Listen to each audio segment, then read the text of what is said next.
This is Captain R and Mr. Turret Kid's big brother, Mr. Darth, is with us. So get ready, we're going to go out to the deep. And it's time to realize if you guys won't listen to me and to this guy, I can let this guy loose on you. You won't like his business. It's stupidness. And one of those and one of these.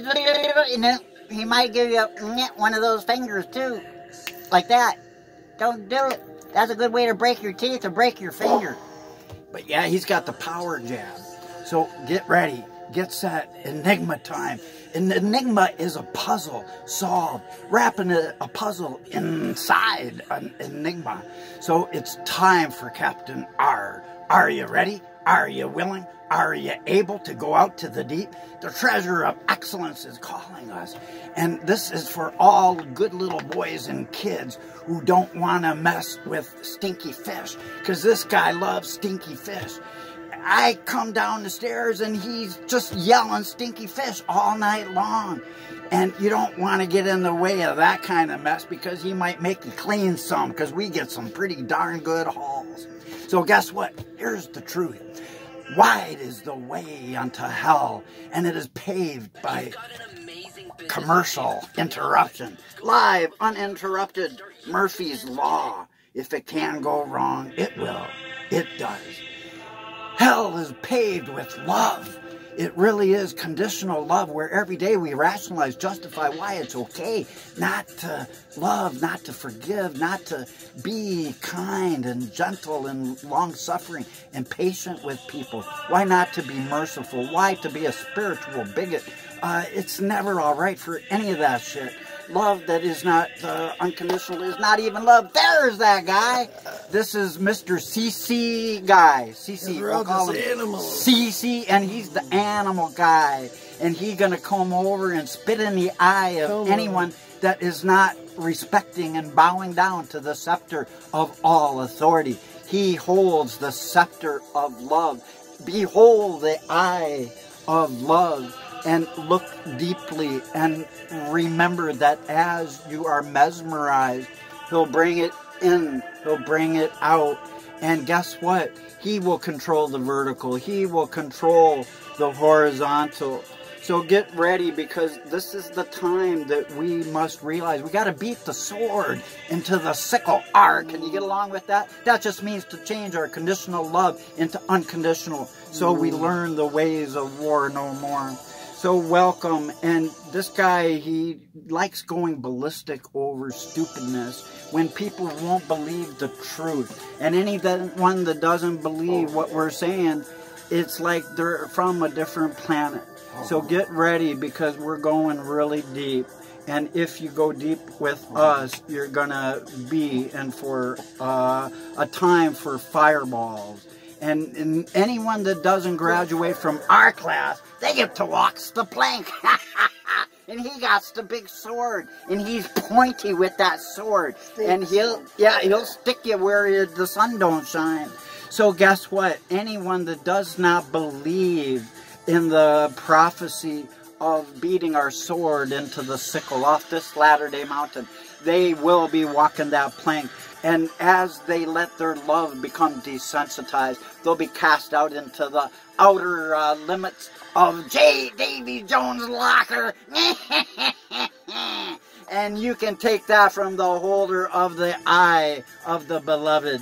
And so do not follow in the ways leaning to your own imagination. Otherwise, if you listen not to me and to that guy, then you will become a bold, cunning, audacious person, unsociable, uncourteous, inhumane, lawless one. You will become savage as you become like the toad. Throw him in a bottle of a pot of water, turn up the temperature just right, he's desensitized. Poor little froggy becomes a dead duck and a cooked goose quickly. And then as you let your love die slowly and wax cold, you become ill-tempered, unrestrainable, worthless people, deaf to advice, foolish and full of evil acts, unteachable, unloving people who have an appearance of godliness, but deny the power of love, because all your love is just conditional. You have love that is a if or but or why kind of love. And if people stop fitting into your parameters of your conditional love, you divorce anybody. Divorce your parents, divorce your brother, divorce your sister, divorce your wife, divorce your pirate buddy. Arr, that is treachery, and you would walk the plank for that. And so all such people are unjust, unfair, people that have little or no participation with others, people who can't be trusted in their agreements. This guy is becoming mesmerized, and rightly so, by the heart of love. And so in this time, it's time to quit being unfriendly, to be not to be faithless, disorderly, unholy, unsettled. Because if people will let their love slowly die, they become profane and polluted and toxic people. I tell you truly, this whole world is apostate, and it is ready for morgue official. Mr. Death, ah ha ha, unto Mr. Morgue, ah ha ha, unto the lawless one, ah ha ha, unto he who would die by a sword in Revelation 13. For that guy, he is proving himself by being so chicken shit. Darth Vader can't even get that guy to walk in line because he is the lawless one. But he's going to end up being his father. And the father of lies won't be able to help him from that substitution.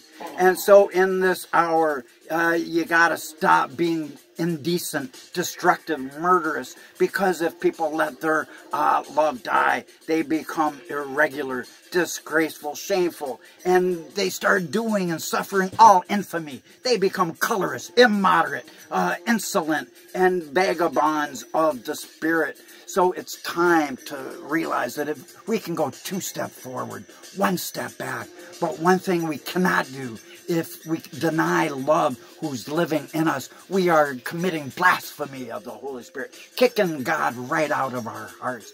So in order to beat the sword into the sickle, to learn the ways of war no more, we must change our conditional love into unconditional, for that is the only divine kind of love. So stop being a person, a loveless, who is always erring, always stumbling, ill-managed, ill-governed, gluttons for punishment, captives of your own fears, because then you become spendthrifts, easily yielding to all temptation, and then you become most crafty and double-minded swabbies who wants to do better things than swab-a-deck. They go down and they hide underneath the rowboats and they snort cocaine because they think that will help them escape. They cannot escape from that guy. They are... Don't swab the deck. They'll make him. He got to whip. Bug bites. We should grab that. We should have grabbed. Oh, grab that chain. Show him that chain right there. It's right there on the shelf. Show him the chain that we hit him with. It's right there. Yeah, he got the stick chain, and he gonna beat everybody silly with it if you don't smarten up. So we got to be, you know, see this thing here. He's like